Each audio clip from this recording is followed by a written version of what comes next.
de una manera muy divertida y muy amena. ¡Ay, sí! Creo que te Ahora. Ahora sí. Ahora. Qué bien. Bueno, pues ya estamos entonces aquí. Yo luego os cuento lo de los cursos, pero mientras quería pues no quedarme parada mientras esperábamos a Cipri. Bueno, pues he cambiado de aparato. Fenomenal. Es que a veces no sé por qué, pero cambiando de terminal. Hola, Manu, de Madrid, ¿qué tal? A ver. Bueno, claro, perfecto. Ahora todo lo que tenía yo montado se me ha desmontado. Bueno, no pasa. Esto es lo que tiene el directo, Cipri, que es que hay a veces que las cosas se tuercen, pero hay que seguir adelante, resistiremos. Así ya está. Bueno, pues vamos a hacer las presentaciones. Yo ya me había presentado. Venga. Y bueno, pues te había presentado Cipriano, bueno, te conocemos más como Cipri o en las redes sociales como Cipripedia, ¿verdad? Cipripedia, sí. Y cuéntanos un poco, porque además a mí me gustó al empezar a seguirte que fuiste uno de los creadores de un hashtag que a mí me gusta mucho y que este año desde Parte del Arte lo hemos celebrado también ahí por todo lo alto, porque te diré que una compañera, Arte, ella es una gran, vamos, va a ser como vosotros, barroquista. Y que es Orgullo Barroco, ¿verdad? Orgullo Barroco, sí. Y cuéntame si quieres presentarte un poquito y cómo surgió todo esto.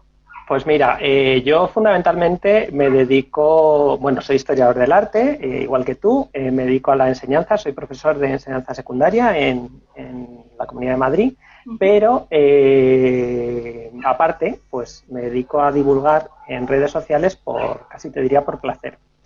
Y bueno, soy la mitad de un blog de arte que es Investigart, que es un blog que llevamos 6 años, este año hacemos 6 años, muchísimo.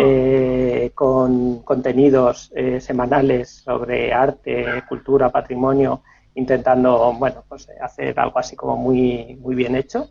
Y empecé con Twitter a la vez que el blog. Y bueno, soy especialmente tuitero. La verdad es que lo de Instagram me tiene un poquito... ¿Ves? Y yo soy lo contrario, yo soy más de Instagram y menos de Twitter, aunque estamos, pero... Sí.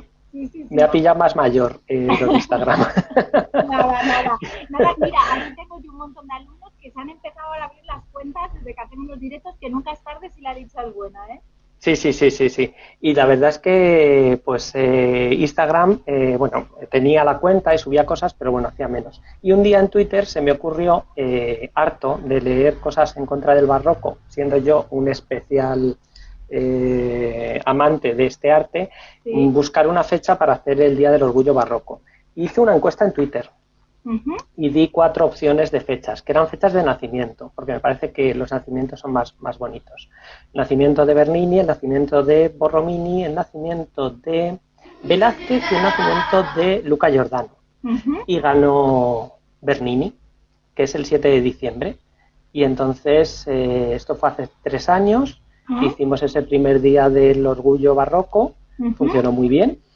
Y desde entonces, todos los 7 de diciembre, intentamos inundar cada redes vez sociales. Se une más gente y lo lleváis de maravilla. Y de verdad que yo el primer año reconozco que no me sumé al tren porque todavía no me había llegado, pero yo creo que ya el segundo sí. Y lo ponemos y que sepáis, 7 de diciembre, Orgullo Barroco. Orgullo Barroco, sí. Pues nada, se me ocurrió a mí la idea, fue una cosa bastante divertida. Quiero decir que es empezó como algo para festejar, es decir, vamos a hablar de barroco, vamos a llenar esto de... Y funcionó muy bien, la verdad es que yo estoy muy contento porque me ha traído cosas muy, muy chulas. Gracias a Orgullo Barroco y gracias a esa iniciativa, pues he conocido gente súper interesante en redes sociales, gente de Twitter, gente de YouTube, ¿no? Y a raíz de ahí, estoy hoy hablando contigo, básicamente. Exacto, porque nunca sabes a dónde llega todo esto, ¿verdad? A mí me pasó un poco con Instagram, que empecé, digo, venga, vamos a darle movimiento y tal, y justo lo que estaba comentando antes, ahora que nos vemos impedidas, de poder llevar a cabo nuestra misión, digo, pues vamos a hacer estas charlas. Bueno, aparte de que están teniendo una muy buena acogida, es que a nivel personal, justo lo que dices, es un privilegio para mí, pues contactar con vosotros y que aportéis cada uno una visión, vuestro proyecto personal y me parece que es al final una oportunidad, ¿no? Y un aprendizaje. La verdad es que sí, y además es que en estos tiempos tan raros que nos están tocando vivir, creo que somos un balón de oxígeno importante para mucha gente que como nosotros está confinada en sus casas. Estamos reivindicando que el arte y la cultura sirven como válvula para llevar mejor todo esto. Y yo he recibido comentarios muy positivos y comentarios muy, muy buenos de gente que te dice que gracias al blog, gracias al Twitter, gracias a lo que ponemos en redes, pues están llevando mejor sus situaciones y la verdad es que eso te llena y a mí me da mucha alegría. Y eso además te hace pensar que sí, que hay que reivindicar un poquito la cultura que está, que van a venir ahora las cosas un poquito chungas. Entonces, que el papel que estamos haciendo, que estamos haciendo algunos de manera bastante desinteresada, pues es eso, es nuestra pequeña contribución. Yo no puedo contribuir con mis conocimientos médicos, pero puedo ayudar a llevar mejor estos días tan raros. Mira, perdona, Cipri, dice Rosa, que me encanta, Rosa, un saludo aquí, dice, sois los médicos del alma. Qué bonita frase. Qué bonita frase, sí. Con lo cual, quiero reivindicar eso, ¿no? Y aprovecharlo. Con lo cual, sí, pues eso, y gracias a las redes, pues estamos hablando hoy aquí y nos estamos conociendo y vamos a hablar de cosas chulas, espero. Eso es, y lo vamos a abrir a todo el mundo que se sume. Mira, somos 166 en directo, así que eso es también la respuesta pues del interés y que realmente esto interesa, que el arte y la cultura en este país interesa. Sí. Y bueno, hay muchas maneras de manifestarlo. Nosotros hoy lo hacemos con esta charla en la que, bueno, pues esperamos poder dar algún dato, algún detalle desconocido para a lo mejor algo sobre Velázquez. Sé que eres un gran admirador de este pintor y además eres un especialista que te vi el otro día, te fisgoneé que hiciste un recorrido por tu biblioteca y dije, digo, Cipri, ¿cuántos libros de Felipe IV, de Velázquez? O sea, es la época que estudio. Claro. Es la época que estudio, porque yo aparte de dedicarme a la docencia, me dedico a la investigación, lo que pasa es que a ratos, evidentemente, y aparte a la divulgación, no puedo hacer más cosas. No, y demasiado te da, vamos. Hacéis una labor maravillosa y encima siendo maestro de instituto, por favor, o sea, que es como ya muy bien, de verdad que genial. Bueno, pues habiendo hecho ya las presentaciones, si te parece, vamos a entrar ya, vamos a sumergirnos en el tema de Diego Velázquez, en el que, bueno, pues yo lo había planteado un poco así, estuvimos hablando el otro día por teléfono, que si te parece vamos un poco trazando la ruta, ¿no?, de su vida y separaremos en aquellos episodios, en aquellos capítulos, pues quizá que tengan esa chicha, ¿no?, que tengan esa parte que nos baje un poco, estaba diciendo al principio, no sé si me habías oído, que nos bajen un poco a tierra, ¿no?, a estos personajes que a veces los encontramos, ¿no?, ahí en estas torres de marfil, y luego tiene su parte de humano y tiene sus luces y sus sombras, ¿no? Y sus sombras, sí, y Velázquez es un personaje, barroco, ¿no? Es un personaje, sí, total, y es un personaje especialmente interesante en ese sentido, sí. Fenomenal, pues empezamos, empezamos primero a situar, Diego Velázquez nace un año después que falleciese el gran monarca Felipe II, en el año 1599, donde España ahí todavía es una gran potencia, ¿no?, con gran diferencia ante el resto de países. Es verdad que a raíz de aquí va a empezar ya a suceder una serie de síntomas que vamos a empezar un poco a ir hacia el declive hispánico, desgraciadamente, pero bueno, todavía digamos que en el 1599 las cosas van bastante bien y nace además en una ciudad muy importante, que es la ciudad de Sevilla, que Sevilla, recordamos a nuestros seguidores en aquel momento, pues que era una de las ciudades más ricas, realmente había ahí un caldo de cultivo bastante bueno, porque pensemos que era una de las sedes eclesiásticas más importantes de España, era una ciudad muy rica porque era la que disponía del monopolio, ¿no?, del comercio con las Américas, por lo tanto por ahí debía de pasar todas esas riquezas. Ahí estaban asentados pues una rica flota de comerciantes de Flandes, de Italia, ¿no?, de muy diferente procedencia. Y digamos pues que en ese sustrato pues nace en el año 1599 Velázquez. Y Velázquez, voy a dar un detalle que luego lo vamos a ampliar, pero creo que es necesario decir ahora, dar ciertos detalles y ciertos datos, Cipri, si te parece bien. Él nace como en el seno de una pequeña, de una familia que dicen, y aquí las comillas, poner todas las que queráis, de una familia perteneciente a la pequeña Hidalguía, una pequeña Hidalguía. Sí. El padre se llamaba Juan Rodríguez de Silva y la madre Jerónima Velázquez. Entonces, los dos nacen en Sevilla, pero hay que decir que los padres de su padre, es decir, los abuelos paternos de Velázquez, provenían de Portugal, habían venido desde Oporto y se habían asentado, por lo que decíamos, ¿no? Por las posibilidades que ofrecía esa ciudad, se habían asentado en Sevilla. Entonces, ahí dejo los datos, luego los recogeremos. Luego los recogemos, sí. Eso es, porque luego vamos a ir viendo que esto se le va a atragantar ahí un poco a Velázquez, que tiene una serie de pretensiones pero lo dejo ahí, irlo cogiendo. Yo no voy dando puntadas sin hilo, ¿no? Para ir avanzando.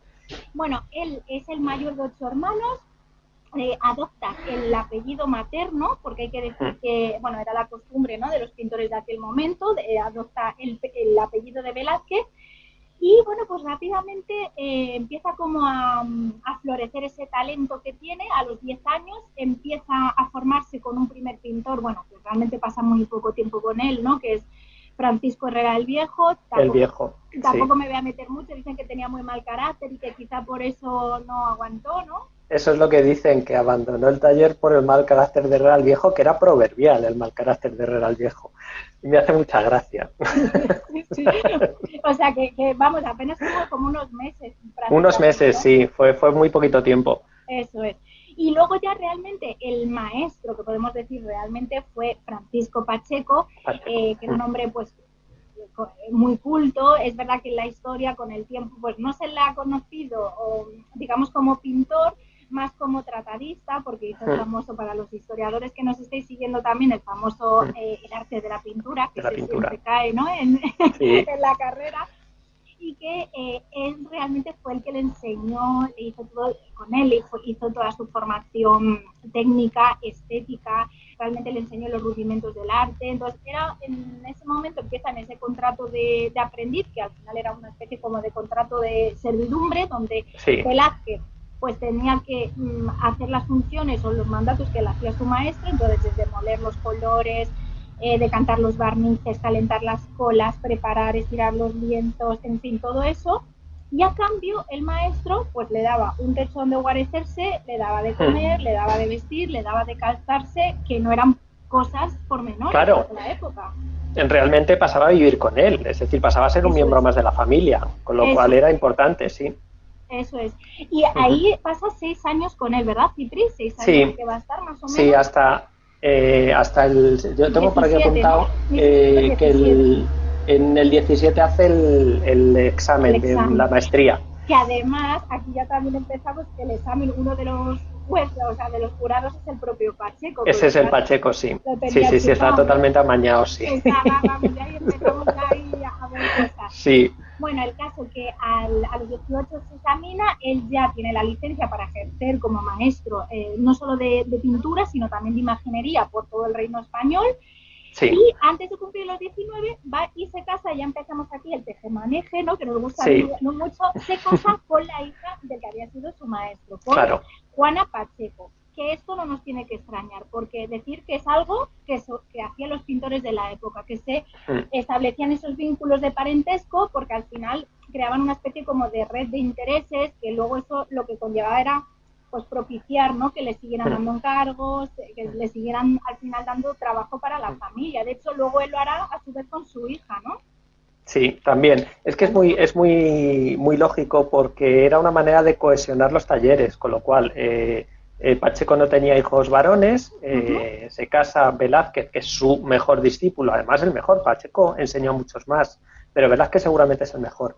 Enseñó también a Alonso Cano.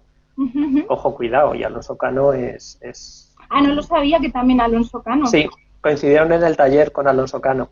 Y entonces por eso digo que lo que pasa es que Velázquez seguramente es el mejor, el más dotado, y entonces pues yo creo que se propició ese matrimonio para cohesionar el taller, claro. Si el mejor discípulo se casa con la hija del taller, hereda el taller, tal cual. Esa es un poco la idea. Y esto pasaba en todos los oficios que tenían esa función un poco gremial. Pasaba con los pintores, pasaba con los escultores, pasaba con los arquitectos también y con los maestros de obra. Se casaban entre ellos, y las relaciones de familiaridad son muy interesantes también. Es un tema muy chulo. Sí, la verdad que sí. Oye, había que proteger la familia y luego al final pues todo quedaba en familia, nunca mejor dicho, lógico. Bueno, y de esta época he traído nada, a ver, que sepáis que hemos traído algunas obras para ir un poco apoyando, ilustrando de esto que estamos diciendo, y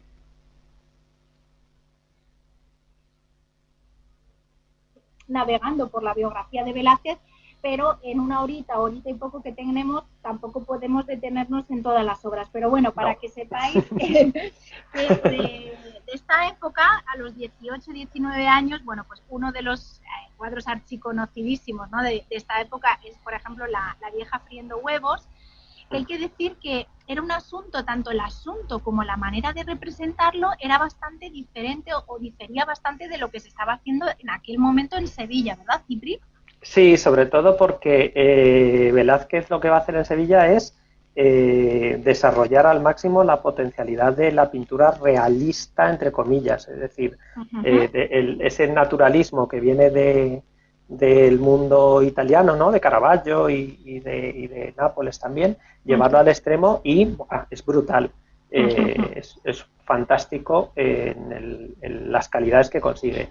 Es impresionante, o sea, aquí por ejemplo, en el primer... ¡Ay! Se me ha ido. En el primer término, justo, vemos pues los brillos. Bueno, es impresionante la calidad matérica de cada superficie, las texturas. Fijaros, por ejemplo, el cuchillo con ese escorzo, la sombra. Y esto es muy interesante porque esto en el fondo no deja de ser un bodegón. Exacto. Y el bodegón dentro del escalafón de la pintura es el más bajo de las artes. Y entonces Pacheco, que tiene que justificar a su yerno, dice que su yerno, que pintar bodegones está mal, a no ser que lo hagas como mi yerno, dice.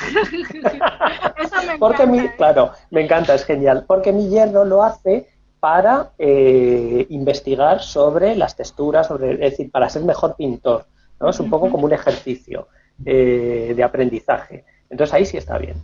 Eso me parece genial.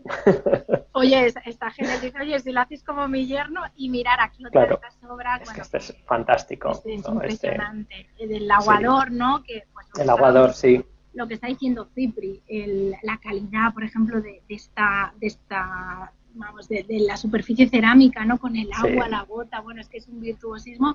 Y esto lo hacía, pues fijaros, con 18 y 19 añitos. O sea, mira, por ejemplo, también ese cacharro golpeado, el brillo del cristal, bueno, pues ya vemos que tiene una serie de cualidades que, ojito, que ya dice, aquí estoy yo, ¿no? Sí, además es que es un pintor que es verdad que técnicamente era fantástico. Bien es cierto que si se hubiera quedado en esa pintura sevillana, tan realista y tal, es decir, no, ese no es el Velázquez, luego... Exacto, ahora vamos a ir avanzando. Claro, ese es el primer Velázquez que está muy bien y que en Sevilla lo petó, pero a Velázquez le quedaba todavía un poquito. Totalmente. Y bueno, que mientras estaba haciendo estas obras, ¿qué estaba sucediendo en el contexto español? Bueno, pues que en 1621 Felipe III fallece y asciende al trono el siguiente, como digo yo, ay, se me ha ido el actor este. Gabino Diego. Gabino Diego, que te voy a decir. Me encanta cuando siempre hablo de Felipe IV, es que son de tal palo, tal astilla, así. Bueno, pues sube al trono Felipe IV, que va a estar de rey de España desde ese año, 1621, hasta que fallece en 1665. 44 años de reinado, que se dice pronto, que se trata del reinado más largo de la Casa de los Austrias. Y que, bueno, pues él además va a elegir como esa figura del todopoderoso válido que todos conocemos, ¿no? Que estos personajes que al final quien llevaba el tejemaneje del Estado al final era el válido, no tanto el rey, ¿no? Que es el conde duque de Olivares, que él es un noble sevillano, entonces él también, que no tiene ni un pelo de tonto, dice, bueno, pues él de alguna manera propició que en la corte pues lo integrara gente de Andalucía, ¿no? Barriendo para casa. Y entonces Pacheco ahí dice a Velázquez, al yerno, vete para allá a ver si consigues algo, ¿no? A ver si consigues algo. Además hay una cosa muy interesante. Hay un libro fantástico de historia, no es de arte, pero es fantástico, es el de Eliot, sobre la biografía del conde duque de Olivares, y Eliot habla de la Sevilla Connection, como si fuera un grupo de mafiosos, de verdad, tal cual.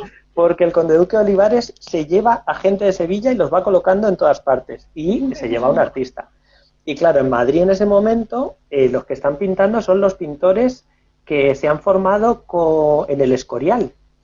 Es decir, está Vicente Carducho, que es el hermano de Bartolomeo Carducho, está Angelo Nardi, que es hijo de otro pintor italiano, y está Giuseppe Leonardo, que también que son todos los que se han formado en el Escorial y que están pintando en un manierismo, sí, ya tenebrista, pero muy, muy académico, ¿no? Muy, muy influenciado por la pintura florentina, sobre todo. Y claro, el conde duque de Olivares dice esto no. Y Velázquez va a ir, que tenemos mucho arte, claro, y va a ir como retratista al principio. Y esto también es muy interesante porque Velázquez, al principio de su vida, lo que quiere es triunfar en la pintura. Cuando haya triunfado, luego veremos lo que hace, ¿no? Que va a hacer otra cosa. Sí. Pero al principio quiere triunfar en la pintura. Entonces, claro, la llamada primera, que es en el año 22, el primer viaje a Madrid, pincha en hueso. Sí. No termina de cuajar. Se tiene que volver a Sevilla y tiene que volver al año siguiente. Y ya al año siguiente sí. Sí. Y al año siguiente ya sí, hace un retrato de Felipe IV de pie y claro, no tiene nada que ver con los retratos que se estaban haciendo en la corte en ese momento. El pintor de cámara en ese momento, el pintor más importante, era Bartolomé González, que era el que había retratado a Felipe III con esos retratitos muy detallista, y de repente llega Velázquez y hace esos espacios que no hay fondo, es un fondo que no sabemos qué es, una figura vestida de negro con una sombra y ya está, ¿no? Y es eso que luego brutal. Les gustará tanto a los Manet y a los... Claro, exacto. Es brutal. La llegada de Velázquez a Madrid es una bocanada de aire fresco. Claro. Y Velázquez se aprovecha mogollón. Claro. Y ahí empieza a labrar su carrera de cortesano. Y cuéntanos, porque ahí, claro, lo que justo estás diciendo, todos estos pintores que eran veteranos, Vicente Carducho, Eugenio Cajés, sí. A decir, uy. No, claro. Le intentaban un poco tirar por tierra y decían, este es un pintorcillo que solo hace cabeza. Claro, exacto. El problema fundamental es que lo que dicen es, que no tiene formación. Este viene solo a pintar cabezas, sobre todo Bartolomé Carducho. Bartolomé Carducho era muy erudito. Pero claro, es que Velázquez se había formado con Pacheco, que también es erudito, con lo cual... y entonces, exacto. Entonces, llega y triunfa pintando a Felipe IV en retrato. Y entonces, claro, dice, no, este pinta solo cabezas. Pero tal. Entonces, el segundo paso de Velázquez va a ser pintar un retrato ecuestre. Un retrato a caballo de Felipe IV, que lo va a pintar en el año 25. Ese retrato no existe, se quemó en el Alcázar. En el Alcázar, ¿no? En 1734. 1734, perdón. Pero ese retrato demostraba que sabía pintar algo más que una cabeza, también sabía pintar un caballo. Conocemos copias de ese... Los problemas, ¿no? Claro. Si vas a ver más cosas. Pero va a haber todavía un más de tuerca, que va a ser el concurso de la expulsión de los moriscos del año 27. Ahí quería yo. Y ahí... ¿Qué pasa? Porque ahí se lía parda, ¿no? Ahí se lía parda, sobre todo porque es que lo que hacen es un concurso para hacer un cuadro de historia. Y claro, el cuadro, los temas de historia es en el rango, igual que el bodegón es lo más bajo, a ver que se me va la mano, bodegón, retrato a caballo, cuadro de historia. Es lo más alto. Y entonces ahí Vicente Carducho dice, esta ya es la mía, porque yo soy el que sabe pintar cuadros de historia. Y entonces hacen un concurso, pero claro, los jueces de ese concurso son Juan Bautista Maíno, que era un dominico pintor, que había sido maestro de pintura de Felipe IV, niño. Que le enseñó a dibujar. Sí, le enseñó a dibujar y había estado en Roma. Y en Roma aprendió el caravallismo y trajo el caravallismo ya de Roma. Él conoció a Caravaggio. Y luego el otro jurado era Giovanni Battista Crescenzi, que es un noble romano, hermano de un cardenal, que había venido a España huyendo por problemas familiares. Creo que no se llevaba con la señora. Y vino y aquí va a ejercer sobre todo de arquitecto. Es el que diseñó el Panteón del Escorial, el Panteón de Reyes. Y diseñó la idea del Buen Retiro, es de Giovanni Battista Crescenzi, Y la fachada del Alcázar también es de Giovanni Battista Crescenzi. Lo que pasa es que él no lo ejecutaba, él solo lo pensaba. Entonces, luego la ejecución es Gómez de Mora o Carbonell, pero el que está pensando es Crescenzi. Y bueno, Crescenzi en Roma había sido pintor con el Pomarancio, con lo cual son dos pintores que han estado en Roma, tanto Maino como Crescenzi. Entonces, claro, Carduccio está pintando cuadros a la manera de lo que se hacía en Florencia en 1590 y Velázquez está haciendo o trae un lenguaje que es mucho más parecido a lo que había hecho Caravaggio, al tenebrismo, al naturalismo, mucho más potente.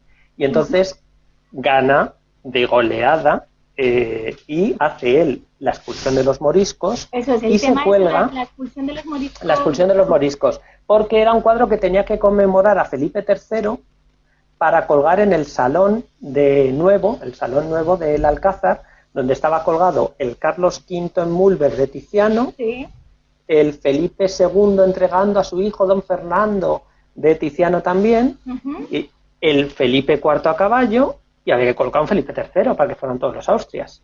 Y entonces, para Felipe III eligieron como tema la expulsión de los moriscos. Y con ese tema, perdona, también que te interrumpa, también a raíz de cuando hacen la expulsión, es cuando se hace en Madrid también el convento de la Encarnación, que también va a ser... Exacto, sí. Fue como la fiesta mundial, ¿no? Cuando claro, se aprovechó el momento para hacer toda esa campaña.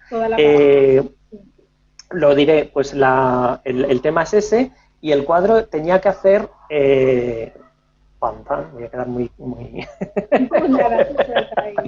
tenía que hacer, ¿no? Iba en paralelo el frente y tenía que hacer pareja con el de Felipe II de Tiziano. Es decir, se tenía que poner enfrente un Tiziano. Y ahí la gracia de la historia es que pierde Carduccio, que Carduccio el pobre era muy buena gente, ¿eh? Carduccio era buena gente. ¿Era buena gente? Y era buena gente, sí. Pero Velázquez era un poquito más mala uva.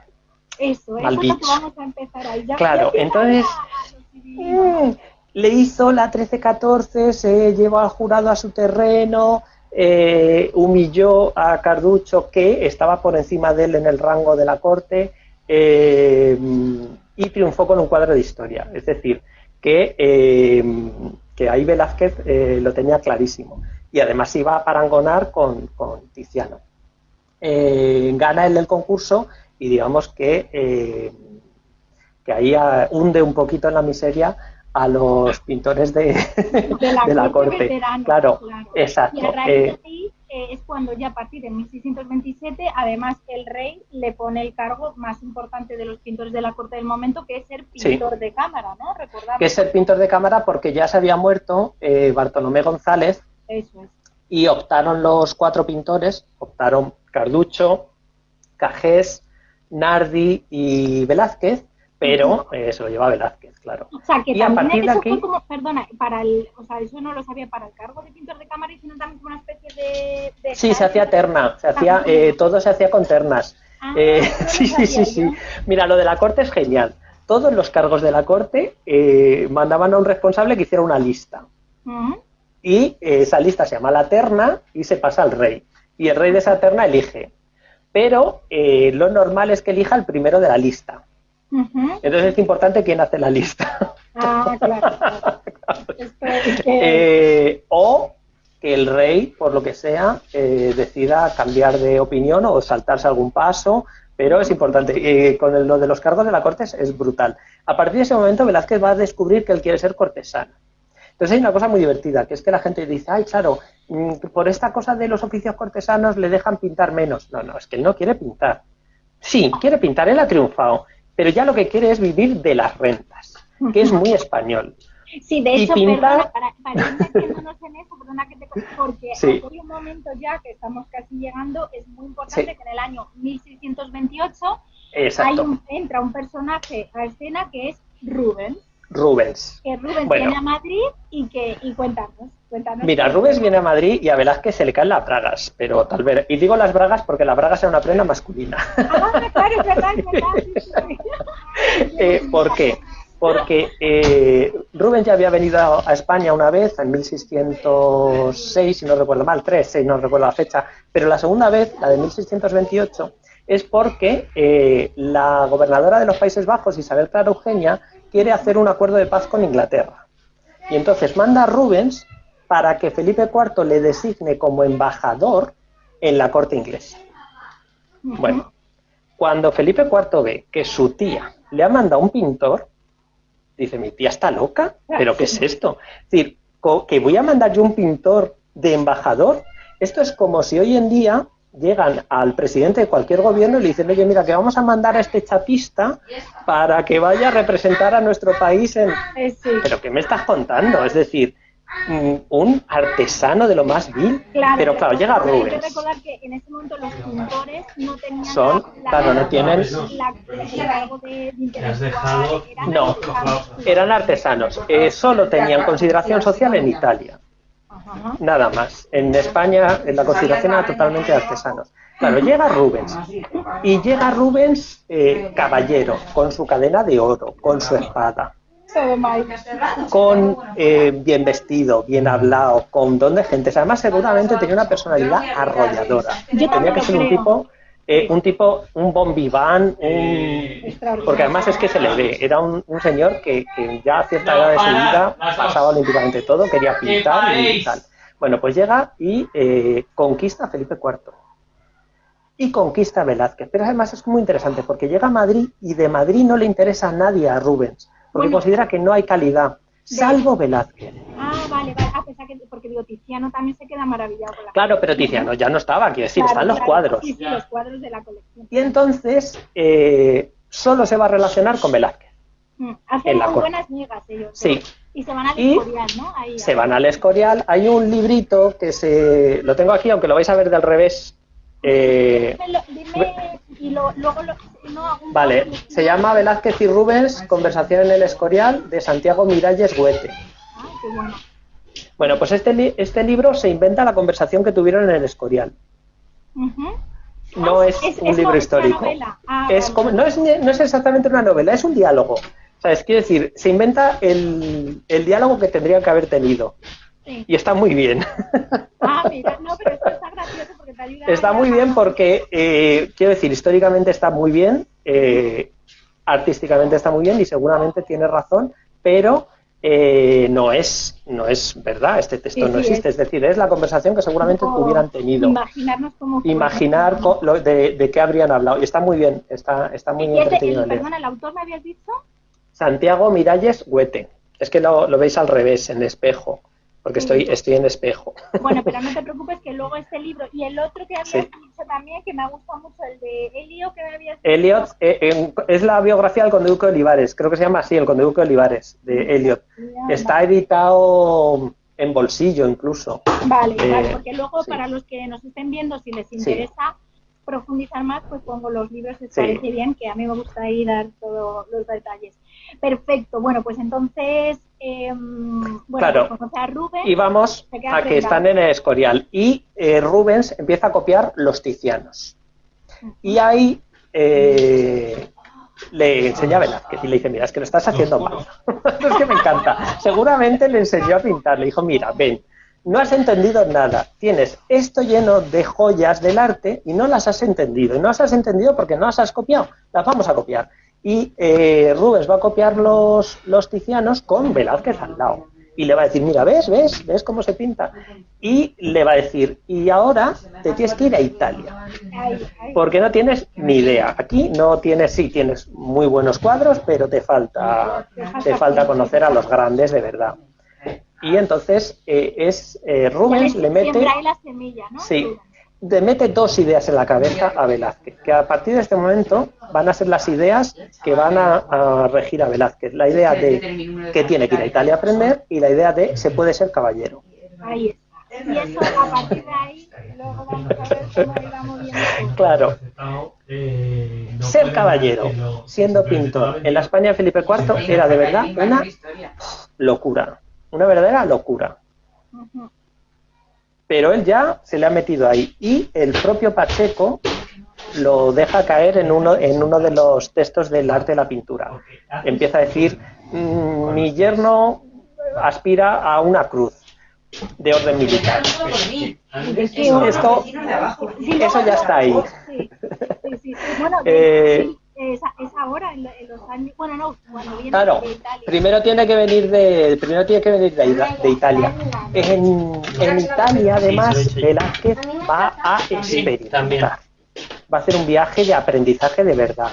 Y sabemos, por la documentación, las ciudades que visita, las obras que ve y las obras que copia y qué permisos tiene para ir a copiar y para ir a ver. Pasa? Porque de hecho tenemos por aquí a Beatriz, que es una gran amante de todo el arte barroco de Italia. Cuéntanos, si te parece, por las ciudades y así intentamos verlo. Pues mira, te voy a decir de las que yo tengo por aquí apuntadas, porque bueno, os enseño el otro, el Corpus Velazqueño. Ese es el de la... Esto es un libro de documentos, solo documentos. Que sepas que creo que me lo voy a pedir para Reyes. Son 2 volúmenes, aquí tengo el volumen 1. Es un libro que se editó en el año 2000 y que son todos los documentos por fecha, ordenados por fecha, que tienen que ver con Velázquez, ¿no?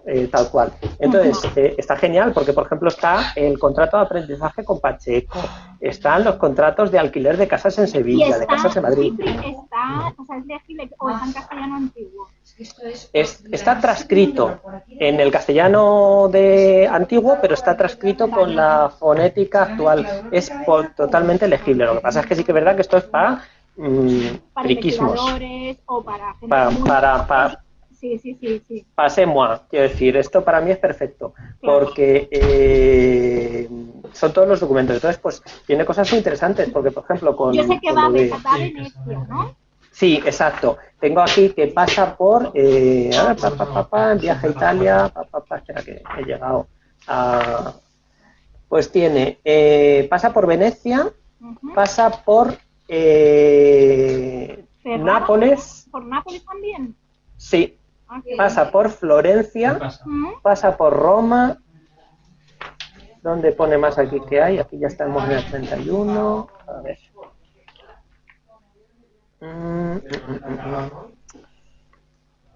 Está diciendo por aquí, Hugo de Vitruviarte dice que las 2 obras magníficas que pinta en Italia, que habla de la Villa Medici, que efectivamente que son 2 obras muy pequeñitas pero extraordinarias y en la que de alguna manera siempre se dice, ¿no?, que se anticipan un poco a lo que sería el impresionismo. Pero Cipri, tú que eres más especialista, ¿esas obras fueron en el primero o en el segundo viaje? Es que yo creo que en el primero. En el primero. Vale. Sí, vale. Es que son brutales. Es que siempre se han puesto en el segundo porque son tan modernas. Claro. Pero no es que sabemos, claro, pero sí que está documentado ya, porque él en la Villa Medici, en uno de ellos pinta un andamio en una serliana. Sí, es verdad que sale el andamito. Sale unas obras, vale, pues están documentadas cuando son las obras.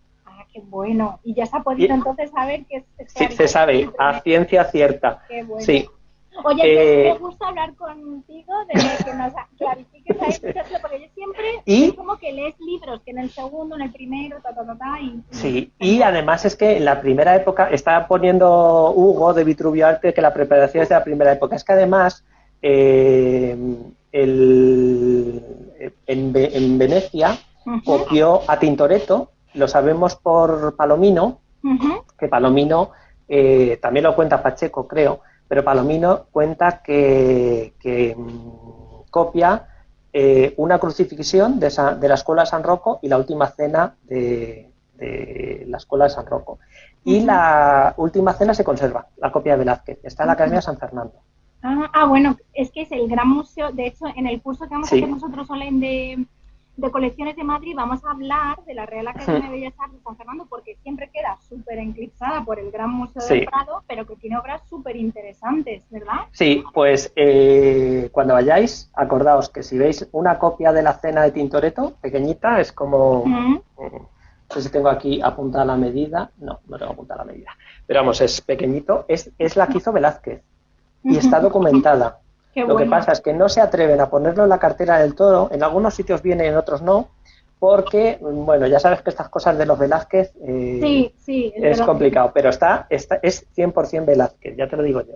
Ah, vale. Pero es que el tema que dices es interesante y eso daría para otro directo, era el tema, como hacía tanto repinte sobre la pintura, es muy difícil fechar las obras, o sea, siempre los historiadores andan con esas dificultades, ¿no? Con la obra sobre todo porque hay algunas que ha retocado varias veces, luego es como todo. Pues en Roma además está en Villa Medici, pintado de Villa Medici, pasa por Pisa, lo acabo de leer también, es decir, Venecia, Florencia, Pisa, seguramente Bolonia, Nápoles y vuelve desde Nápoles. Vamos, que casi se hizo el gran tour del... Se hace, exacto. Qué maravilla. O sea, y además piensan que en Nápoles se tuvo que ver con Rivera, sí o sí, seguramente. Con el Españoleto. Sí, con el Españoleto. Qué bueno. Bueno, ahí lo dejamos. Sí, me parece una maravilla y ir profundizando porque nos ayuda a ir también el ver, ¿no? Porque Ciudades pasó, pues nos da buena cuenta de cómo se terminó de formar, ¿no? Porque cuando vuelve, fue brutal, vuelve de Italia, claro. Vuelve de Italia, creo que el mejor cuadro donde se ve es en la fragua de Vulcano. De hecho, mira, qué bien que me lo digas, lo tengo por aquí. Es que la fragua... la fragua de Vulcano es brutal. Es brutal. Vemos cómo ha cambiado de la pintura más oscura, ¿no? De la época sevillana, es que ahora no hay color, hay otra. Y ha aprendido desnudo de la escuela clasicista italiana, ha aprendido manejo de la luz, ha aprendido a configurar escenas con más de 2 figuras que estén bien hechas. Fíjate la efectividad.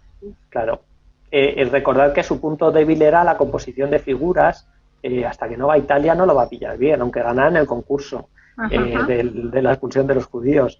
No era un cuadro que tuviera tantas figuras en realidad, porque era Felipe III y luego al fondo los judíos marchándose, los moriscos, que estoy yo... O sea, que el tema de la composición de las figuras y la luz, ¿no? Sobre todo la luz, el cambio vertiginoso que da su pintura. Claro. O sea, es un antes y un después. Es un antes y un después. Y eso tiene la culpa Rubens y el viaje a Italia. Con lo cual me parece que es brutal. Totalmente. Y cuando él viene de Italia es el pintor mejor formado que había en España en esa época. O sea, es que había visto pinturas del Renacimiento, había copiado el gran repertorio, ¿no? Que siempre hablamos de lo que es la Capilla Sixtina de Miguel Ángel, había visto las antigüedades clásicas, por lo tanto, para un pintor era lo más.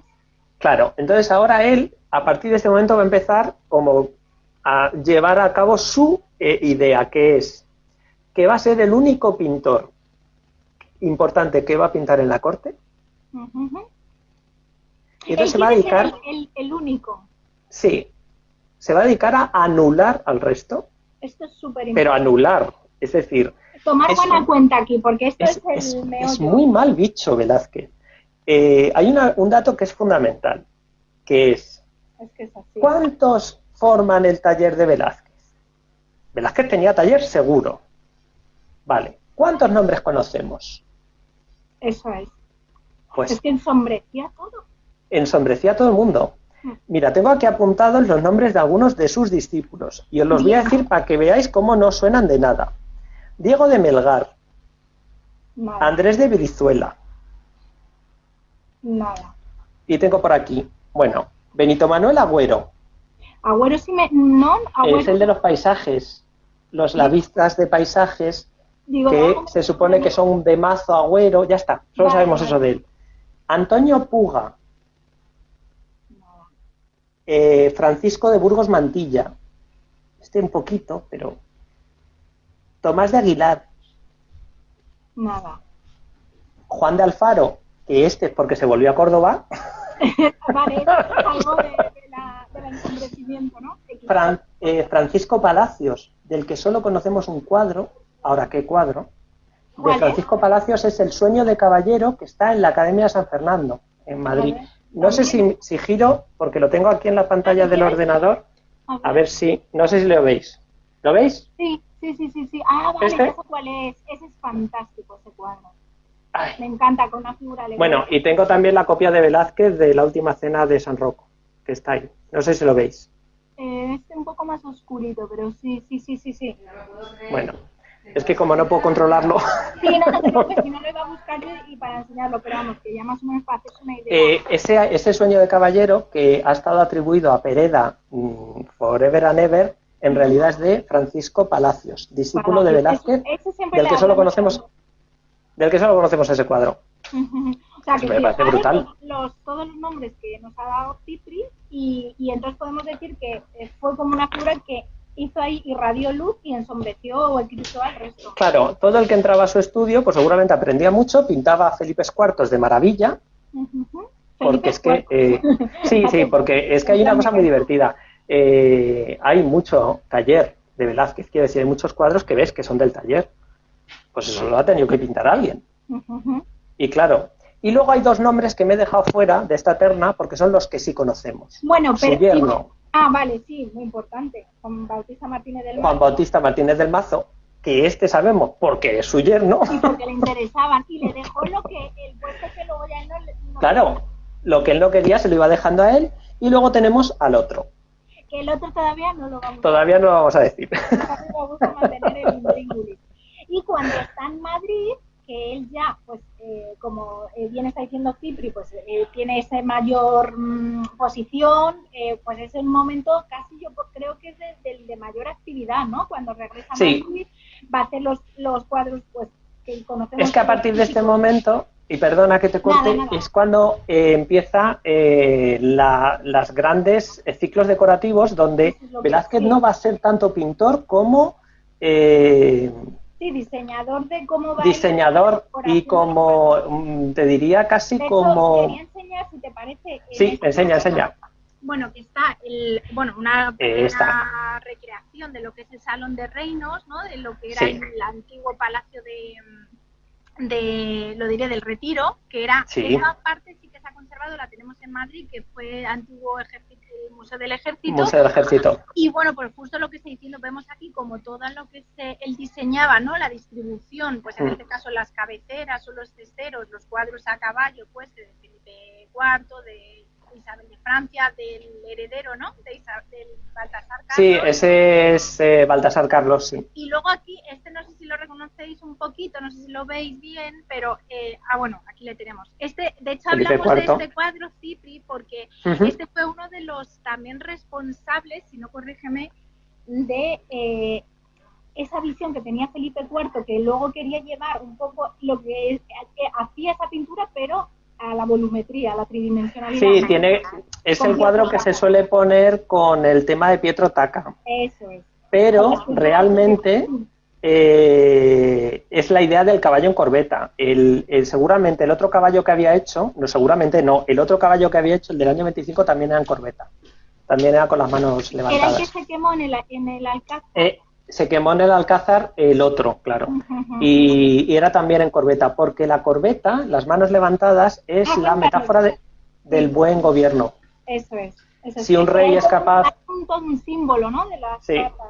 Es el símbolo del buen gobierno. Si un rey es capaz de mantenerse en el caballo solo con una mano sujetando las bridas y el caballo en corbeta, que es la gente que haga doma clásica...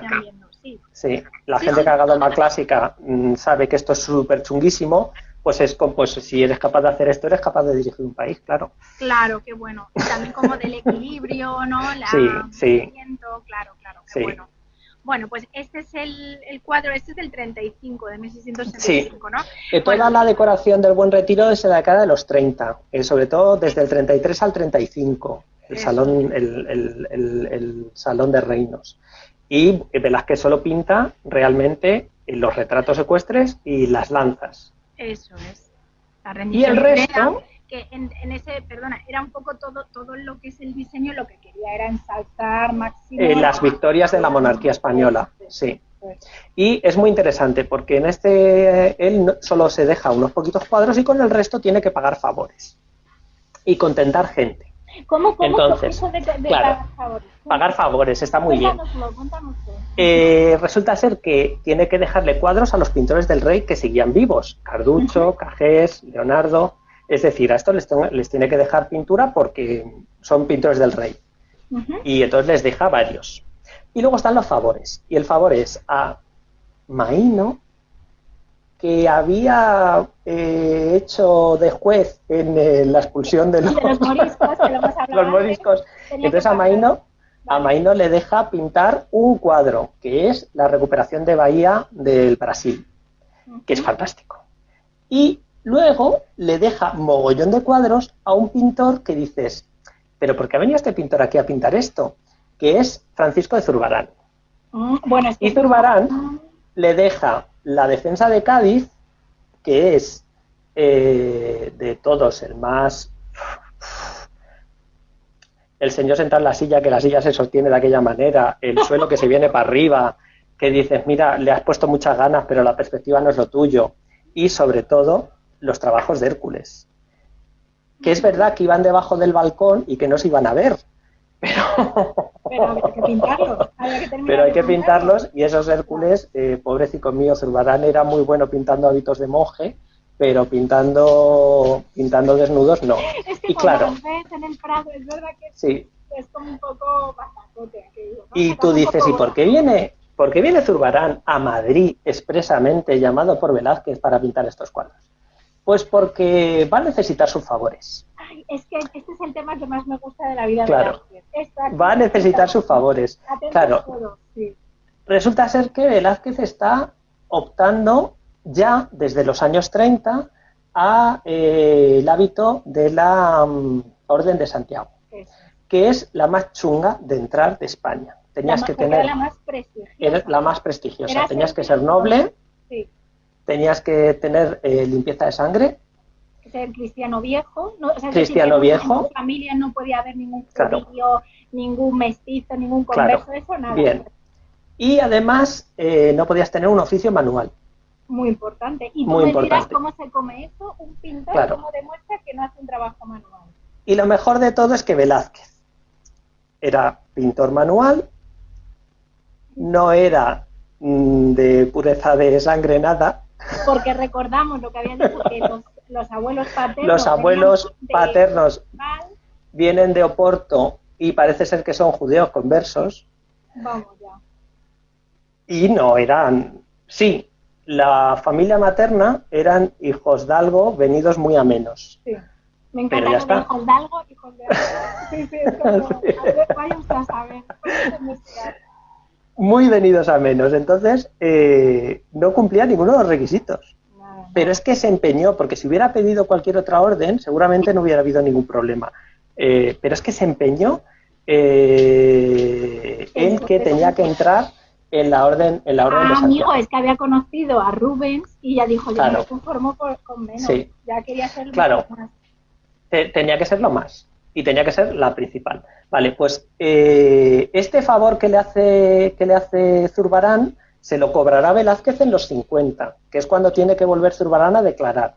Porque lo que va a hacer es buscarse... El favor de darle el cuadro para lo del Salón de Reinos, ¿no? Claro.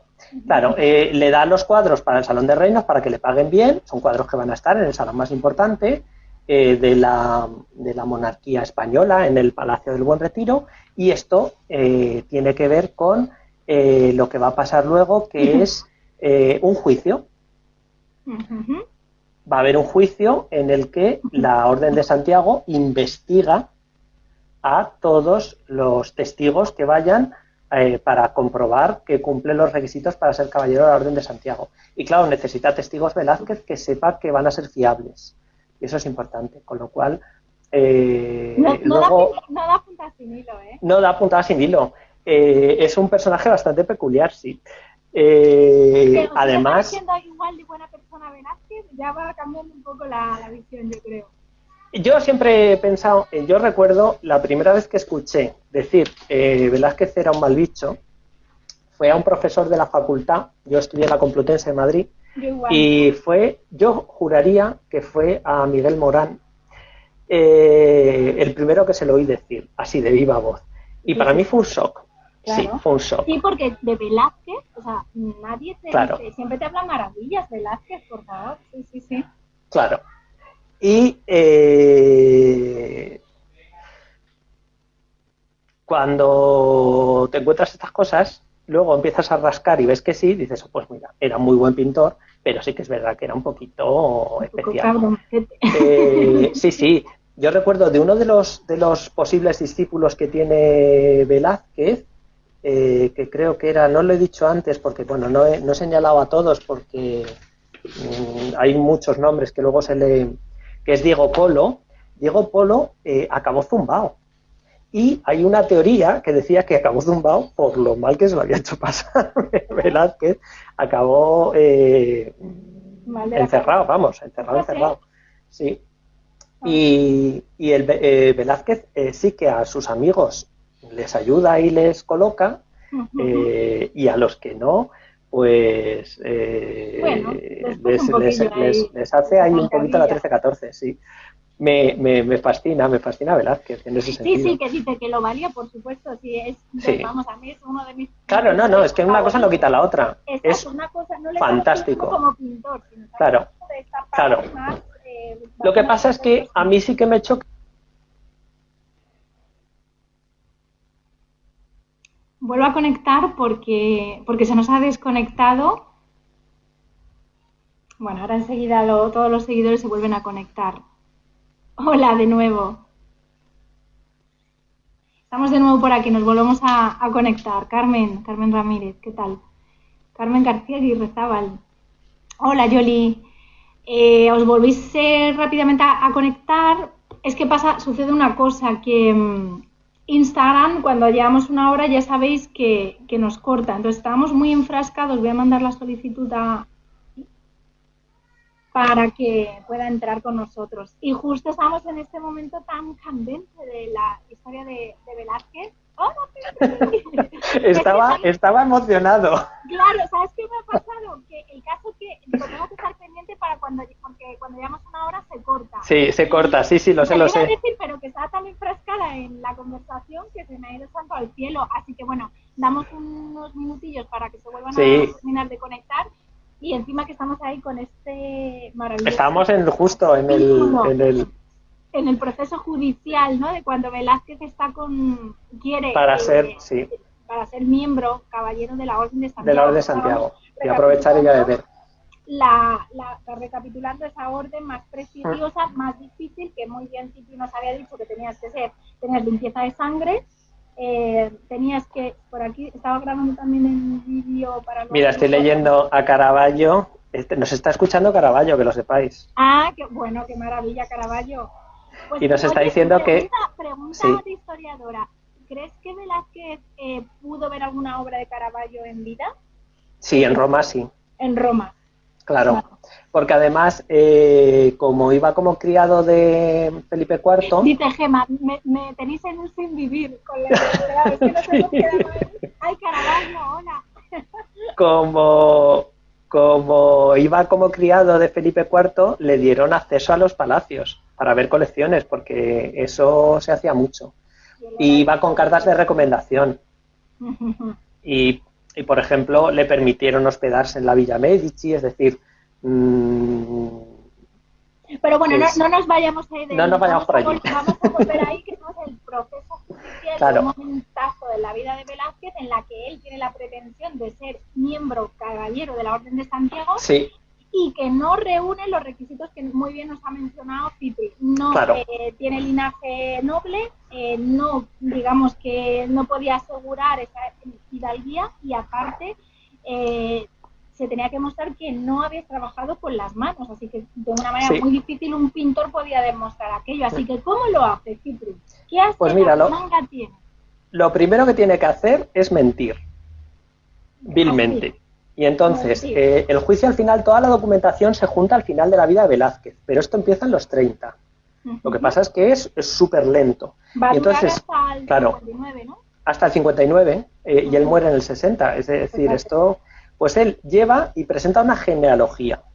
Y en la genealogía dice que sus abuelos son Diego Rodríguez de Silva, María Rodríguez, que son de Oporto. Bien. Y que sus abuelos maternos son Juan Velázquez y Catalina de Zayas o Zayas, y ahí miente, que su abuela no era Catalina de Zayas. Vale. Sí. O sea, se inventa directamente. Se inventa abuelos porque tiene que quitar las manchas que tiene la familia. Las máculas. Claro. Las máculas, que es los judíos conversos. Esto me encanta. Luego, los de la Orden de Santiago se ponen a investigar a los abuelos y mandan a un inspector a tomar,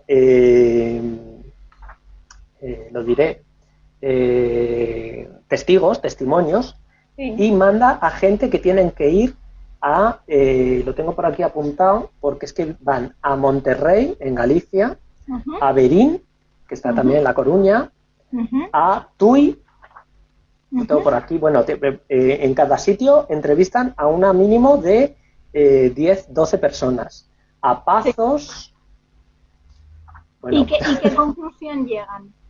Pues es que, claro, estábamos hablando de que cuando han pasado ya, pues están preguntando por abuelos. Pues en algunos casos dicen que... Entonces en los pueblos es que tú ibas y era tirar del hilo, porque entonces los pueblos ibas sacando ahí de dónde venían toda la... Claro, y entonces pues juntan testigos y yo os digo que en total tengo por aquí, porque están todos los testimonios aquí recogidos. Los de Galicia solo, de todas estas ciudades que os digo, o poblaciones que os digo, llegan hasta... a Vigo también están 75 testigos. Fíjate. En Galicia solo. Luego se van a Madrid. Y claro, y cuando llegan a Madrid, pues llegamos a los interesantes. ¿Por qué? Porque van a declarar, por ejemplo, el testigo 84 dice... recibimos testigo al licenciado Alonso Cano, racionero de la Santa Iglesia de Granada y natural de ella, que es Alonso Cano el pintor. Alonso Cano, sí. Claro, y Alonso Cano el pintor dice que conoce... El que se había formado con... Claro, con Pacheco. Claro, le conoce desde joven, y entonces dice que...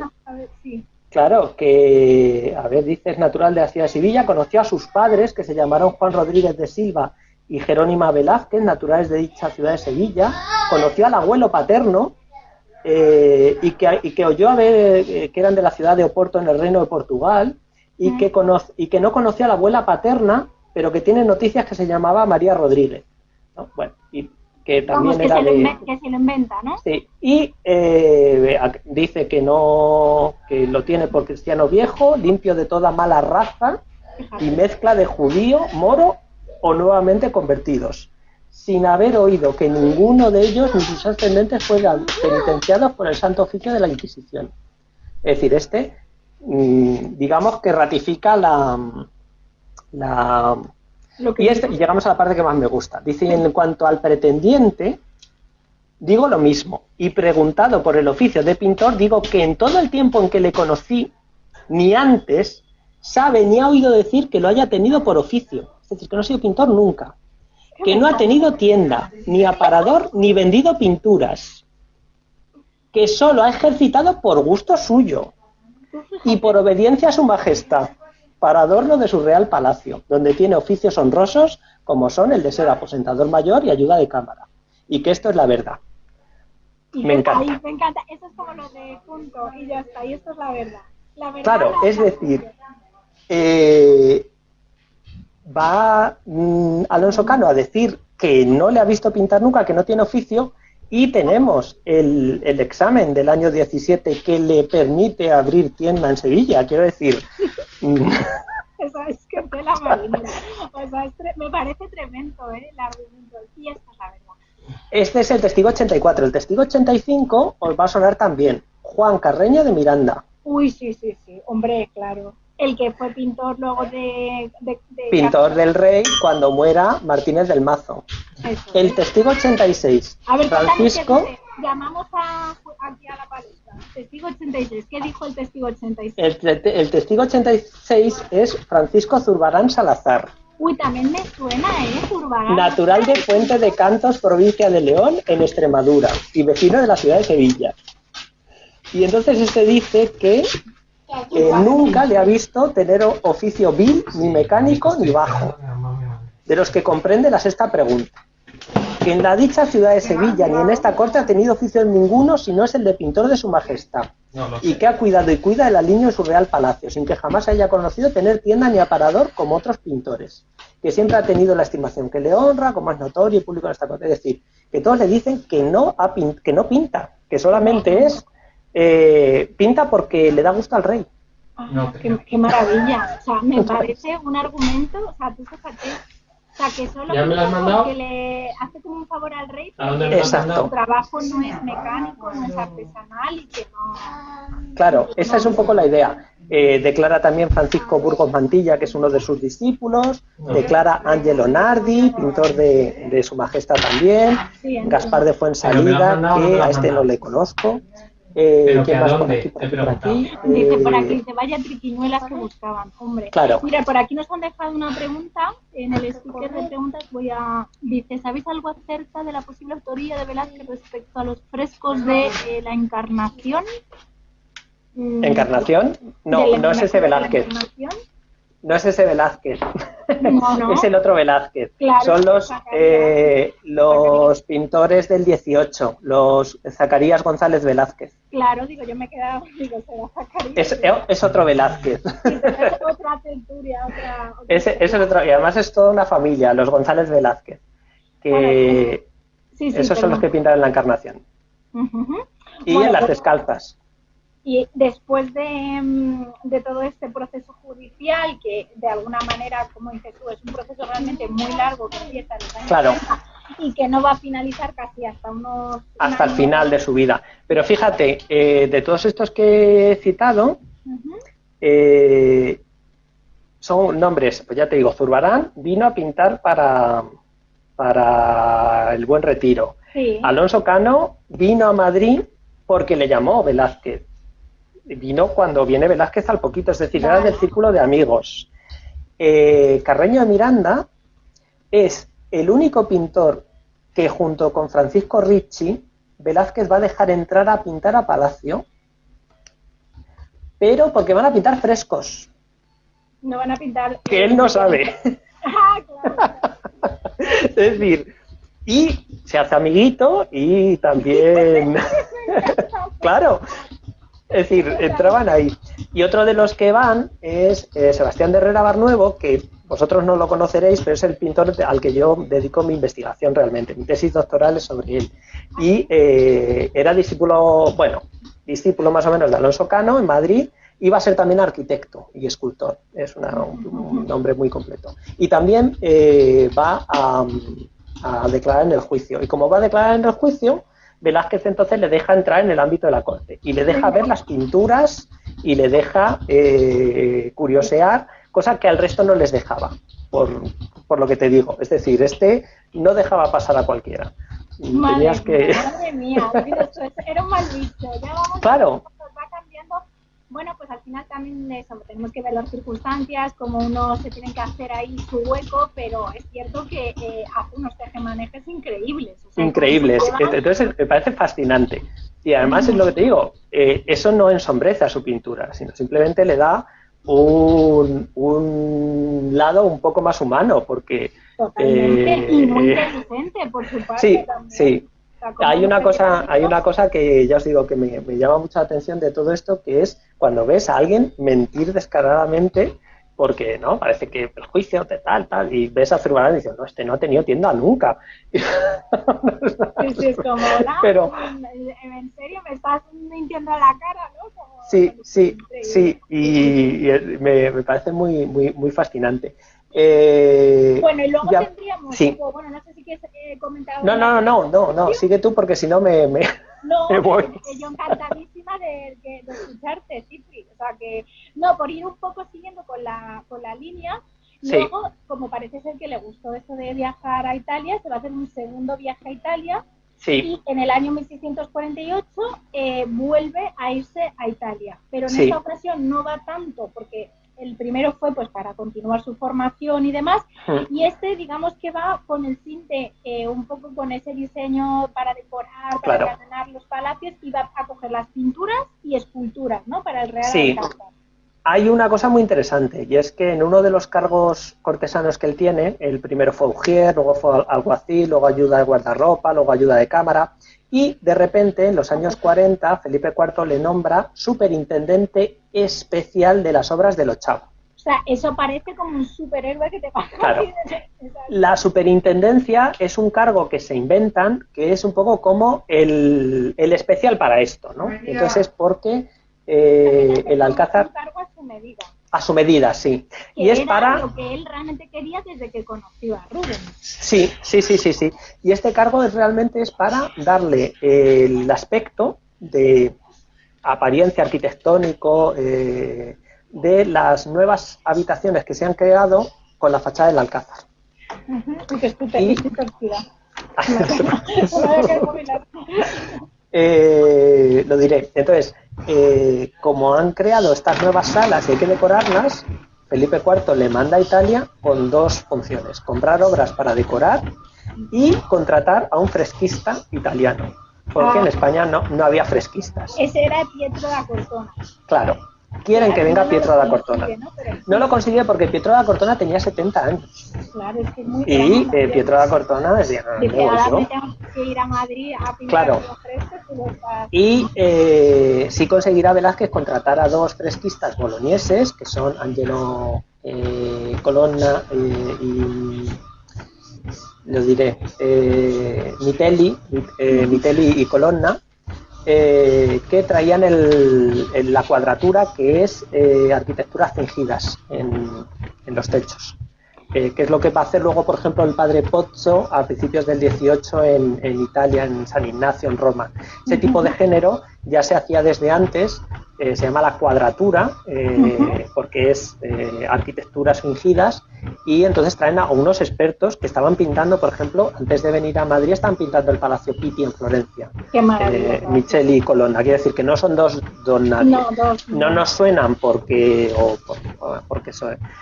casi todo lo que hicieron se ha perdido. Quiero decir, hicieron todos los techos del Alcázar, no hay Alcázar. Sí, ya te entiendo, claro que hay pintores como que, pero que sí que fueron importantes. Claro, este género en Madrid fue fundamental, y por ejemplo, lo poquito que nos queda de este género en Madrid, aunque no es de ellos, sería la escalera de las Descalzas Reales, la escalera principal, bueno, que es con esa arquitectura fingida, con las claro, armónicas, exacto, y San Antonio de los Alemanes, que hacen... Ricci y Carreño. Lo voy a buscar para que ellos lo vean, porque quien no haya estado, las Descalzas es brutal. Sí. Bueno, pues la idea de Velázquez es esa, es contratar a los fresquistas, comprar obras de arte y ya de paso él trabajar en lo suyo. ¿Y qué es lo suyo? Conseguir una dispensa papal que haga que la Orden de Santiago tenga que admitirle... Bueno, lo voy a poner así, aunque se perdona, lo de la... No, tranquila. Esta es la escalera de las Descalzas. Que es maravilloso y que bueno, es una pasada. Y la balaustrada, ¿no? Con la familia real. La familia real, sí. Es espectacular, como era un antiguo palacio, pues es la parte que queda prácticamente de ese antiguo palacio. Sí, en Madrid, en el convento de las Descalzas... Sí. Pues el que no la haya visto, yo animo a que vaya. Es una pasada, sí. Bueno, pues lo que os decía es que Velázquez en Italia lo que va a intentar es trabajar en lo suyo, que es otra vez conseguir prestigio y conseguir del Papa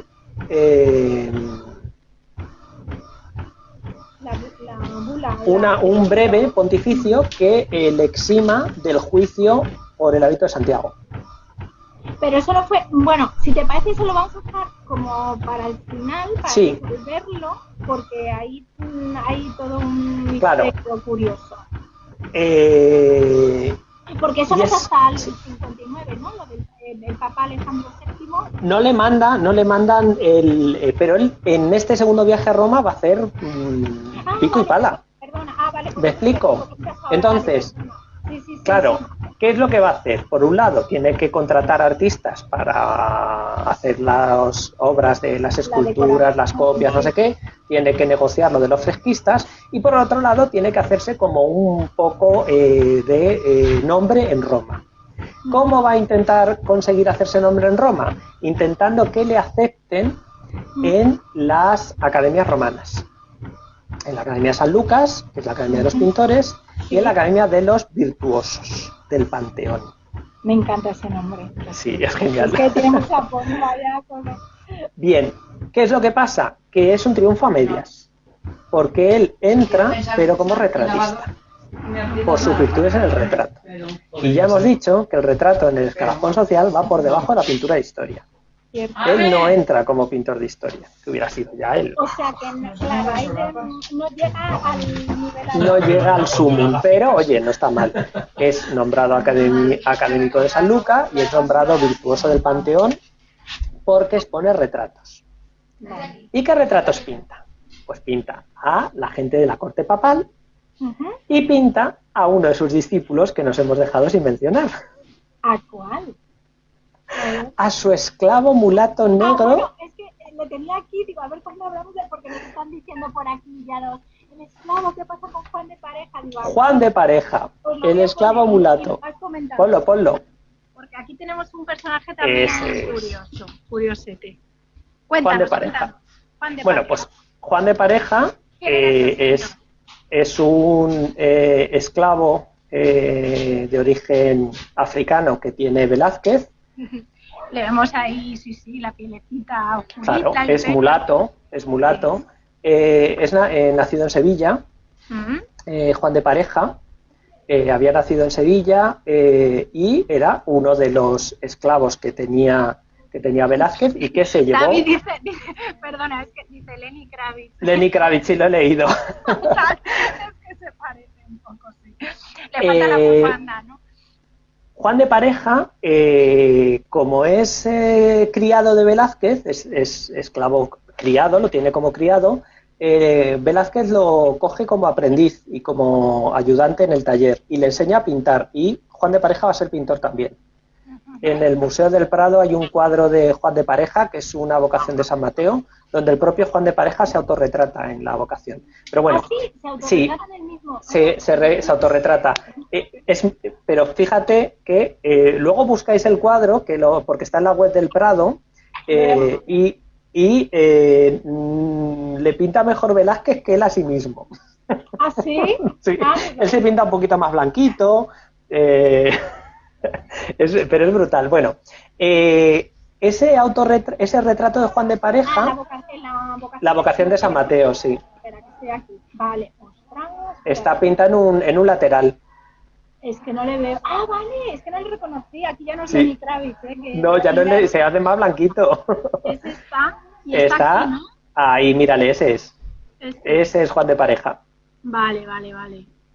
Y sí, o sea, qué interesante. Vale, y esta obra está en el Museo del Prado. Sí, y además, no sé cómo estará ahora, porque claro, ya sabemos que estamos cerrados, pero estaba colgada hace poco en sala, es decir, que estaba expuesta. Ajá. Estaba expuesta en sala, no sé si seguirá o no, o si la habrán quitado, porque ya sabéis que las obras del Prado se mueven. Sí, dependiendo un poco de... Una cosa súper loca. Pero estaba expuesta hace poco.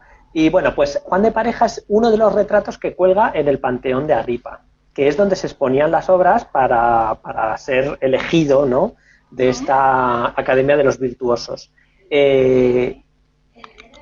Y entonces aquí llega donde te cuentan esto y entonces Velázquez, encantado porque le han nombrado, libera a Juan de Pareja, le liberó, le eximió de la esclavitud. Yo creo que es un poquito también, que era un poco ilógico ya, ¿no? Porque... Bueno, siempre ha sido ilógico, pero claro. El tema es que le libera, pero le obliga a seguir 4 años más, sí, ¿no? Claro, sí, es un... Es que me parece, es un mal dicho. Es un poco mal dicho. A Juan de Pareja no le pinta porque le tenga mucho aprecio o porque considere que es tan digno de ser retratado como cualquier... No, le retrata porque así hace mano. Para soltar la mano. Quiero decir, mero ejercicio, voy a retratarte, te voy a retratar muy bien, porque tengo que ir ahora a pintar a los sobrinos del Papa y al Papa. A Inocencio. Claro, a Inocencio X, que es al Papa que tiene que pintar en ese momento. Y le sirve de ejercicio, es para hacer mano. El retrato de Inocencio X, que es conocidísimo, Sí, y que está...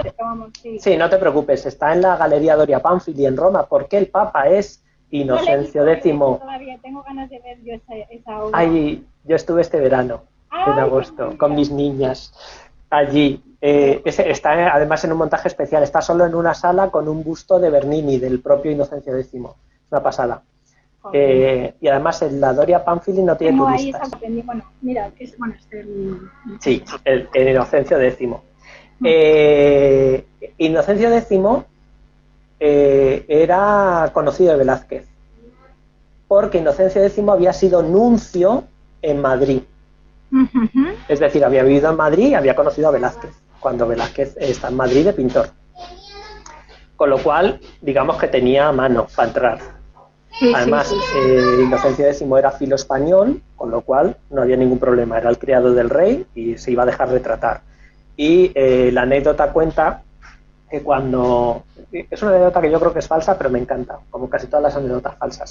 Cuando Inocencio X ve el retrato... Es una anécdota a nosotros, vamos. Claro, cuando Inocencio X ve el retrato, dijo troppo vero. Demasiado verdad. Demasiado verdad. Creo que es una anécdota falsa, pero es que me encanta. Y si es pero eso es como lo de las conversaciones entre Velázquez y Rubens, ¿no? Y Rubens, claro. Para saber qué pasó, qué se dijeron, pero joder, es que y Velázquez pinta en la mano del Papa, a modo de firma, la carta en la que solicita el breve papal para ser caballero de Santiago. O sea, que ya se lo pide ahí. Sí, se lo pide ahí al Papa. Me parece tremendo. Y el Papa, por lo que se ve, le dice que sí, pero ya sabemos que si las cosas de Palacio van despacio, las del Vaticano van muy, muy despacio. Se le murió el Papa, tuvo que... Claro, luego ya fue el otro, Alejandro. Claro, pero es que además lo mejor de todo... O sea, pero me imagino ahí la conversación de, bueno, te hago ahí el retrato, pero tú vete firmándome aquí esto, que eso me interesa. Claro, era un poco una petición, ya lo había pactado antes con los sobrinos, había pintado a los dos sobrinos del Papa, había pintado a gente importante de la corte, Pacheco dejó constancia de todos los que había retratado en Roma, ¿no? Es decir, los nombres, y muchos de ellos hemos podido localizarlos y tenemos los retratos. Con lo cual, es muy interesante. En esta estancia romana, en esta segunda, pues Velázquez se echa una amante. Ay, bueno, es que, perdona, también es otro súper capítulo la vida de Velázquez. Esto sí que me lo he traído. Sí. Es que hay un cuadro maravilloso que está en la National Gallery, ¿no? Sí. Es que he visto en directo. Sí. Es una maravilla. Y lo voy a mostrar por cuenta. Porque es la Rockery Venice. Es verdad que era pintora, ¿no? Dicen. Bueno, no lo tengo nada claro porque se sabe muy poquito de ella, el nombre y poco más. Lo que sí sabemos es que no estoy desprestigiando, económica matritense, no estoy desprestigiando a Velázquez, solamente estoy contando un poquito su cosa vital, pero como pintor es maravilloso. Claro, no, es que el tema es que lo que hablamos todo lo humano, es que ¿qué pintor no tuvo un amante? ¿Quién? O sea, claro, bueno, pues tuvo un hijo con esta mujer en Roma, y el hijo romano que se llamaba Antonio. No sabía, Antonio. Sí, Antonio. Antonio me disculpa, y se quedó a cargo de un personaje de la embajada española el cuidarle.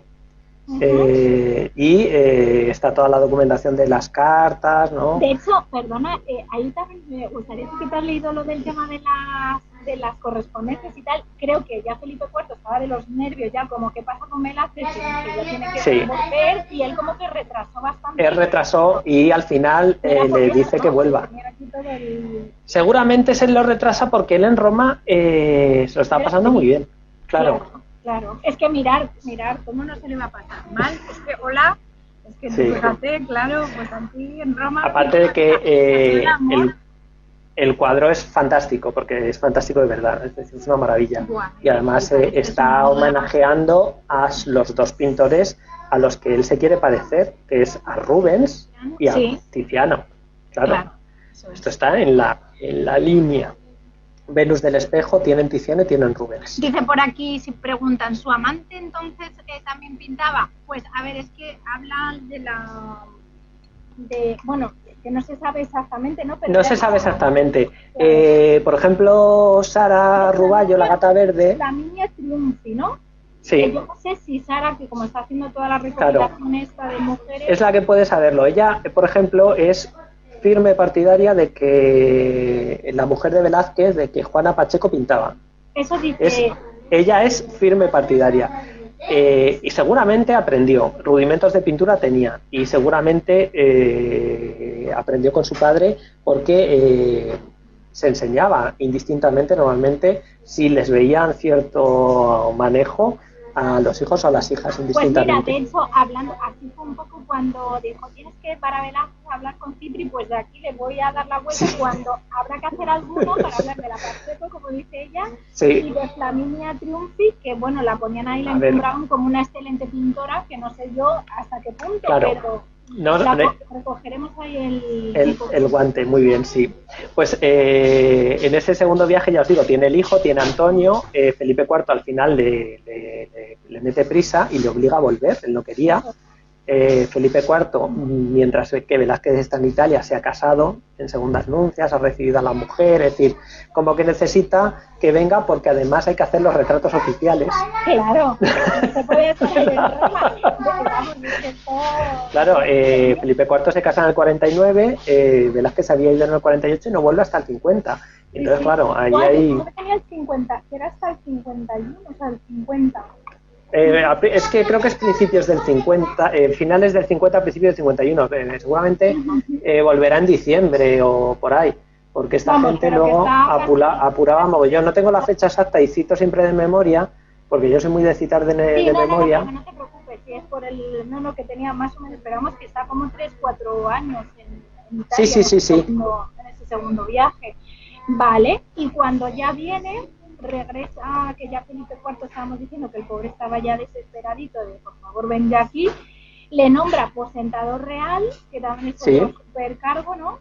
Es el cargo ya que le faltaba, aposentador real, era un cargo que normalmente ya estaba asociado a gente que tenía cierta nobleza, es decir, ya era un cargo importante dentro de la corte, y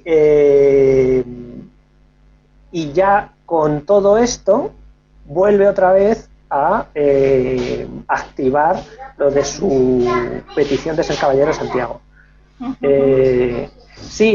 Seguramente es en el 51. He dicho el 50 de memoria, estoy leyendo lo de la fecha de la vuelta. Y yo soy muy de no apuntar las fechas, porque las fechas se buscan y se encuentran. Lo que nos estás contando tú hoy, eso sí que no es más difícil, pero claro, no tengo apuntadas fechas, me he quedado apuntando en el 28 porque me he cansado de apuntar. Y luego, claro, cuando viene, ahí digamos que ya estamos como al final de su vida. Estamos al final de su vida, es la etapa en la que menos pinta, porque... claro, porque además lo que le lleva muchísimo tiempo es todo el tema burocrático. Está metido hasta el cuello en todo el tema del juicio Santiago, que además es genial. La Orden de Santiago recibe la petición del rey que dice que da igual que tenga o que no tenga limpieza de sangre, que le admitan. Ay, a mí me encanta, perdona, que hay una frase que leí el otro día y me encanta, que dice, el rey ya mueve Roma con Santiago. Sí. Es como, aquí hay que hacer ya que sea, porque él ya estaba muy malito, o sea, estaba ya realmente muy mayor. Y da igual, ¿no? Es decir, la Orden de Santiago sigue diciendo que no, y hasta que no llega el breve papal diciendo que no, que le eximo de todo. Claro. Le costó un mundo, por eso digo, es como una pretensión brutal, y me parece muy fascinante, porque al final sí que lo consiguió, pero lo consiguió porque el rey movió Roma con Santiago, nunca mejor dicho, porque Roma ahí tuvo un papel fundamental. La Orden de Santiago se veía poco menos que excomulgada, sino o disuelta. Y la persistencia del otro de te tengo que llevar, sí. Lo que dices tú, desde lo importante que fue esa conexión con Rubens, que con Rubens. En ese momento dijo, yo tengo que estar al mismo nivel que este hombre porque me parece lo máximo. Claro, además es que es así, es decir, es que es el contacto con Rubens el que le hace cambiar completamente la idea. Fíjate, hay una anécdota muy buena. Casi todos los datos biográficos que conocemos de Velázquez y de muchos pintores del 17 los conocemos por Palomino. Sí. Pero realmente Palomino lo que hizo fue fusilar un manuscrito que había en la corte, que es el de Lázaro Díaz del Valle. Y Lázaro Díaz del Valle era un canónigo de la corte, de la capilla real, que escribió una biografía de artistas por encargo de Velázquez. Bueno, entonces ya me lo estoy imaginando. Y esa biografía de artista se llama algo así como ¿cómo era? Nobleza de la pintura y pero voy a buscar el título porque es genial.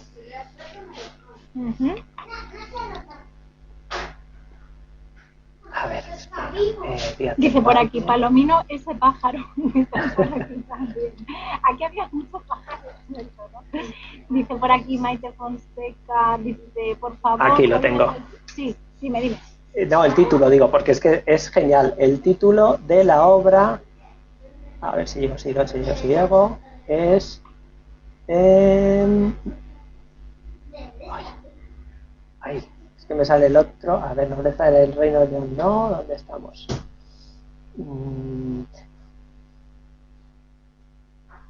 Aquí dice, epílogo y nomenclatura de algunos artífices que por famosos y aventajados en el nobilísimo y real arte de la pintura y dibujo han sido por mayores príncipes del orbe honrados con órdenes militares de caballería. Se llama el libro. Madre mía. Es decir, te voy a contar toda la gente que ha sido pintora y que por ser tan buenos pintores les han hecho nobles.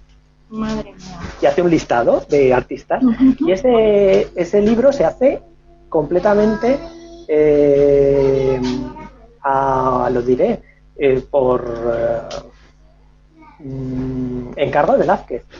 Y el libro quedó manuscrito y el manuscrito se ha reeditado, está en libro, es decir, no se puede leer, lo tengo por ahí en la biblioteca. Pero vamos, conociendo a Velázquez era una vez más, ya casi al final de la vida, es como de volver a quedar por encima. Claro, en ese libro cuentan qué personajes que son nobles han pintado, siendo nobles. Entonces están Felipe IV. Felipe IV también se pone como pintor. Claro, porque todos recibieron clases de dibujo. Fue por Maíno, ¿no? De Felipe claro. IV, así que a Felipe III también le habían dado clases de dibujo. Todos habían tenido profesores de dibujo. Y entonces salen todos y el hijo bastardo de Felipe IV, Juan José de Austria, pintaba y se conserva alguna obra suya pintada por su mano. Y también aparece en las vidas de Lázaro Díaz del Valle. Es decir, que Velázquez lo que está es manejándolo todo para que al final los orden de Santiago no pueda decir ni mu, porque si el rey pinta, ¿cómo no va a pintar él? Claro. Por aquí ese libro era un hola, Sí. Y luego es genial porque Díaz del Valle habla de Sofonisba Anguissola.